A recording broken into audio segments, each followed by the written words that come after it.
All over the world بات کی جائے تو بہت سے ایسے بچے ہیں، مسلمان بچے ہیں جو مدارس کے اندر، مساجد کے اندر قرآن کی ایجوکیشن حاصل کر رہے ہیں اور قرآن کو انڈرسٹینڈ کرنے کے لیے اپنے فل پوٹینشیل دے رہے ہیں۔ مگر آن دا ادر ہینڈ ایک مسلمان کے اندر یہ بھی کریٹیکل لینس سے دیکھا جائے تو سوال آتا ہے، ایک چیز کو آپ یاد کر رہے ہو، آپ کو اس کا علم نہیں ہے کہ اس میں آ کیا رہا ہے۔ اور بینگ کیونکہ میرے تو بھائی ٹیچر رہے ہیں مدرسے کے اندر، 8 سال انہوں نے پڑھایا ہے، تو میں نے اس چیز کو بہت کلوزلی دیکھا ہے کہ ایک بچہ وہ حافظ قرآن بن رہا ہے مگر اس کو علم نہیں کہ وہ پڑھ کے آ رہا ہے، وہ طوطے کی طرح اس چیز کو رٹ تو رہا ہے۔ تو basically the point here to prominent is that کہ اگر قرآن ہمیں یہ کہتا ہے کہ مجھے یاد کرو، تو قرآن ہمیں یہ نہیں کہتا کہ مجھے سمجھ کے پڑھو، یا پھر اگر ہم سمجھ کے پڑھ بھی لیں تو جب تک ہمیں اس کی ڈیپتھ نہیں سمجھ آئے گی، جب تک ہم اس کو اس کریٹیکل لینس سے نہیں دیکھیں گے، تو ہاؤ کوڈ وی ڈٹرمائن کہ اللہ سبحانہ و تعالیٰ اس میں ہمیں یہ میسیج پرووائڈ کرنا چاہ رہے ہیں۔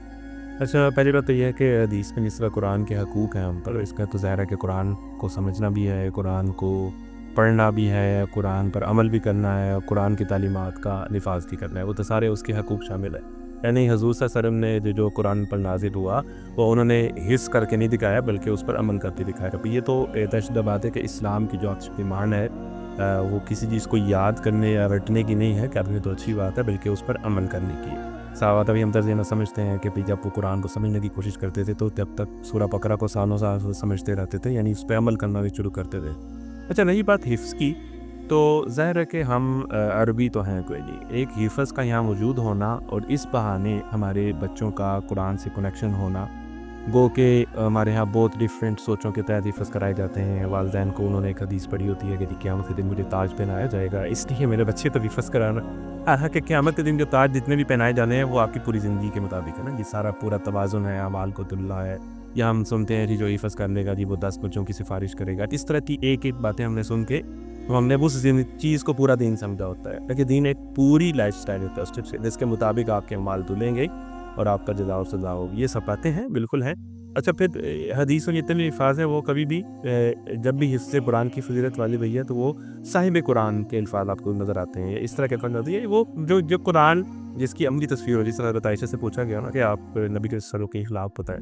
تو انہوں نے فرمایا کہ آپ نے قرآن بھی پڑھا، آپ تو حضور تو چلتا پھرتا قرآن تھے، آپ کے اخلاق تو قرآن تھے، یعنی قرآن جو تھا وہ حضور، اس کی مجسم تصویر ہے تو وہ حضور تھے، تو انہوں نے تو اپنے رول ماڈل دکھایا ہے کہ بھئی یہ قرآن ہے اور یہ اس کی عملی تصویر جو ہے وہ آپ کے سامنے ظہور ہے۔ اچھا، حفظ کا موجود ہونا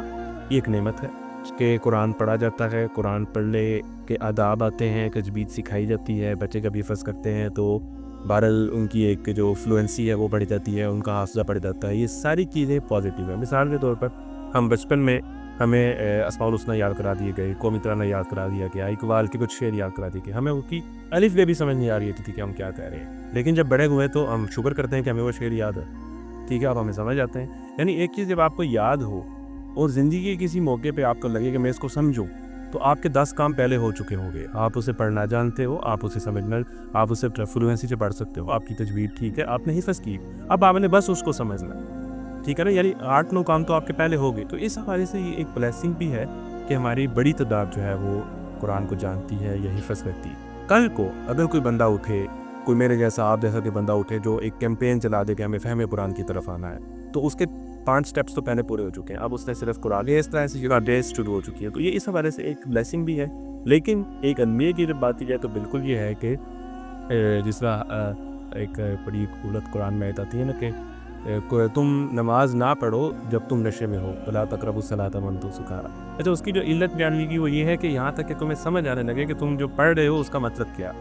یعنی قرآن نماز میں جو تم پڑھ رہے ہو اگر تمہیں سمجھ ہی نہ آ رہا ہے، ارے تم اللہ تعالیٰ، وہی میری بات ہے نا کہ ڈاکٹر سے نسخہ لے کے ہم آئے تو ہم کہیں 2 دوائیاں صبح، 2 دوائیاں شام، 2 دوائیاں صبح، 2 دوائیاں شام، وہ پڑھنے سے تو بیماری دور نہیں ہونے والی۔ جب تک آپ اس دوا کو جو شفاء لما فی الصدور ہے اس کو پریکٹیکلی آپ نہیں لے کے آؤ گے تو اس کے اثرات، ثواب تو ہو جائے گا لیکن اس کے اثرات آپ کی انفرادی اور اجتماعی زندگی میں نہیں آئے گے۔ تو ہم یہی کہیں گے کہ یہ بہت اچھا ہے، لیکن آپ اس میں سے 2 سٹیپس مزید آگے چلے جائیں۔ ہمارے جو مدارس ہیں، جو لوگ، اور اب ٹرینڈ شروع بھی ہو گیا ہے کہ جب بچے کو حفظ کرائیں تو اس کو وہی قرآن سمجھ بھی آتا ہو، اور بہت سارے لوگ مولب القرآن والے اور کتنے ہی ایسے لوگ ہیں جو اس طرح کی چیزیں شروع کر چکے ہیں الحمدللہ پاکستان میں، کہ بڑی آسانی سے بچہ قرآن کا ترجمہ سمجھ سکتا ہے۔ تو میرا خیال ہے کہ پھر مدارس اور اسلامی اسکول جو حفظ کراتے ہیں اگر کچھ نئے ٹرینڈز اور انوویشنز لے آئیں تو یہ 5-6 چیزیں جو آپ آلریڈی کرنی ہیں یہ آپ کو بہت بوسٹ دے سکتی ہیں۔